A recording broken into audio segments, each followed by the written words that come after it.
Assalamualaikum warahmatullahi wabarakatuh. Salam integriti pembuka bicara.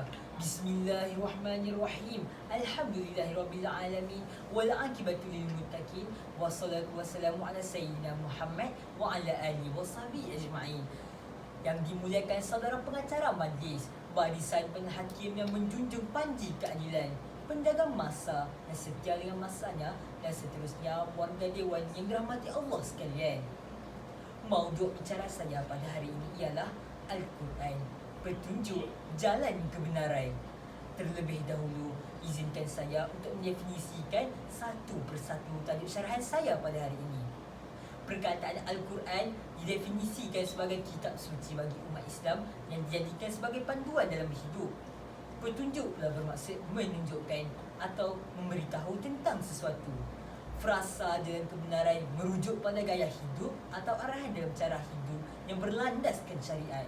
Persoalannya, mengapakah Al-Quran dikatakan sebagai petunjuk jalan kebenaran? Inilah yang akan kita rungkaikan bersama pada hari ini. Saudara dan saudari sekalian, wacana fikrah saya yang pertama ialah Al-Quran merupakan satu-satunya kitab yang mempunyai isi kandungan yang benar.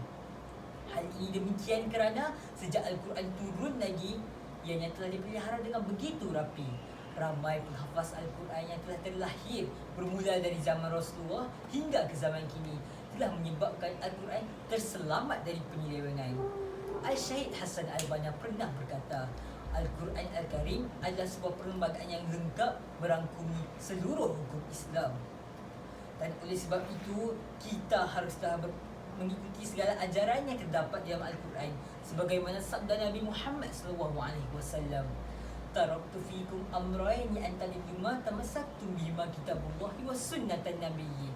Maksudnya, aku telah tinggalkan kepada kamu dua perkara. Sekiranya kamu berpegang kepada dua perkara itu, nescaya kamu tidak akan sesat selamanya. Itulah Al-Quran dan As-Sunnah Nabinya. Hadis riwayat Imam Malik.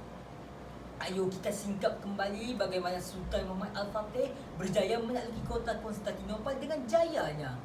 Dek kerana teguh pegangannya terhadap Al-Quran serta menghayati isi kandungannya, maka lahirlah ketakwaan, kepercayaan dan kebergantungannya sesungguhnya terhadap Allah Subhanahu Wa Taala. Namun kini asbab kurangnya didikan agama dalam kehidupan masyarakat, maka lahirlah masyarakat yang buruk adab dan sasiahnya. Buktinya adalah peningkatan kes pembuangan bayi terutamanya di kawasan pusat bandar. Statistik menunjukkan kes pembuangan bayi telah meningkat secara mendadak saban tahun. Bermula dari tahun 2014 hingga ke 2018 sebanyak 577. Maka jelaslah di sini bahawa Al-Quran itu adalah benar dan merupakan petunjuk dalam kehidupan umat manusia. Sidang Dewan sekalian, wacana fikrah saya yang kedua ialah Al-Quran merupakan ibu kepada segala ilmu yang sememangnya sesuai digunakan sepanjang zaman. Hadirin, mengapakah hal ini dikatakan sedemikian?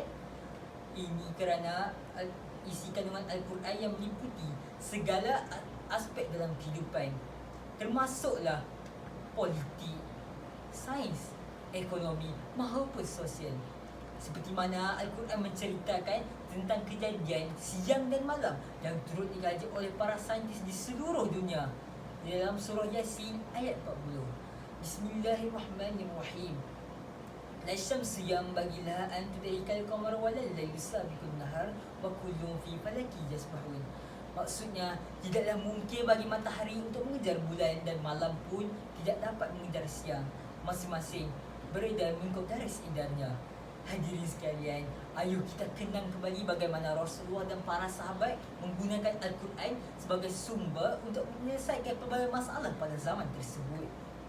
Ayo kita teladani sejarah seorang astrologi Islam iaitu Abu Rayhan Al-Biruni. Beliau merupakan seorang cendekiawan Islam yang banyak menyumbang kepada bidang matematik, sains, perubatan dan falsafah. Kesemua hasil kajiannya adalah berdasarkan Al-Quran dan As-Sunnah. Kini kita dapat lihat pada tahun 2019, seorang saintis Jepun, Dr. Atsushi Kamaikuda telah memeluk Islam setelah melihat satu terjemahan ayat Al-Quran di dalam surah Al-Hizb ayat 26. Setelah beliau melihat ayat tersebut, hatinya terus ingin masuki Islam dan kemudian berhijrah ke Aleppo, Syria untuk mendalami Islam dan mempelajari bahasa Arab. Di sini dapatlah kita lihat bahawa Al-Quran itu adalah ibu segala ilmu yang digunakan bukan sahaja oleh orang Islam, bahkan seluruh manusia yang lain, tidak kira agama dan bangsa, dan merupakan petunjuk kepada jalan kebenaran. Warga Dewan yang dirahmati Allah sekalian, wacana fikrah saya yang terakhir ialah Al-Quran diturunkan secara mutawatir dan secara tidak langsung memberikan umat Islam pada zaman tersebut dapat memahami isi kandungannya dengan lebih mendalam. Apakah yang dapat disebut sebagai hikmah Al-Quran diturunkan secara mutawatir? Antaranya adalah ianya untuk menjawab permasalahan umat, sebagai bukti kebesaran Allah Subhanahu Wa Taala dan sebagai kaedah untuk mendidik umat Islam secara bertahap. Firman Allah Subhanahu Wa Taala di dalam surah Ad-Dukhan ayat 58. Fa inna ma yassartahu bilisanika la'allahum yatazakkarun. Maksudnya, maka sesungguhnya kami memudahkan Al-Quran dengan bahasamu wahai Muhammad. Moga-moga mereka mengambil pengajaran. Saudara-saudari sekalian, mari bersama kita menelusuri sejarah penurunan Al-Quran, di mana ianya diturunkan melalui beberapa peringkat, iaitu diturunkan di Lauh Mahfuz. Walau bagaimanapun, cara penurunan dan waktu wujudnya Al-Quran di Lauh Mahfuz tidak diketahui oleh sesiapa pun melainkan Allah SWT. Kemudian Al-Quran diturunkan ke Lauh Mahfuz. Kemudian Al-Quran diturunkan dari Lauh Mahfuz ke Baitul Izzah di langit dunia pada Lailatul Qadar dalam satu jumlah sekaligus, dan malaikat Jibril lah yang menjadi perantaraan dalam proses penurunan Al-Quran secara beransur-ansur kepada Nabi Muhammad SAW. Namun sedih sekali jika kita lihat bagaimana orang di zaman Rasulullah berusaha memertabatkan darjat Al-Quran secara bertungkus-lumus. Pada zaman kini, ada yang sanggup membakar Al-Quran dengan menggunakan sebab yang tidak munasabah, seperti mana yang berlaku di Kota Baru, Kelantan pada tahun 2019. 4 remaja perempuan telah ditahan berhubung dengan video yang viral salah seorang daripada mereka memijak Al-Quran. Ingatlah bahawa Al-Quran itu adalah sebuah kalam Allah yang diturunkan kepada kita dari zaman Nabi hinggalah ke zaman kita. Haruslah kita menjaganya kerana ianya merupakan tunjang dalam kehidupan kita. Akhir kata, dapatlah kita lihat di sini bahawa Al-Quran itu dikatakan sebagai petunjuk jalan kebenaran kerana Al-Quran itu merupakan satu-satunya kitab yang mempunyai isi kandungan yang benar.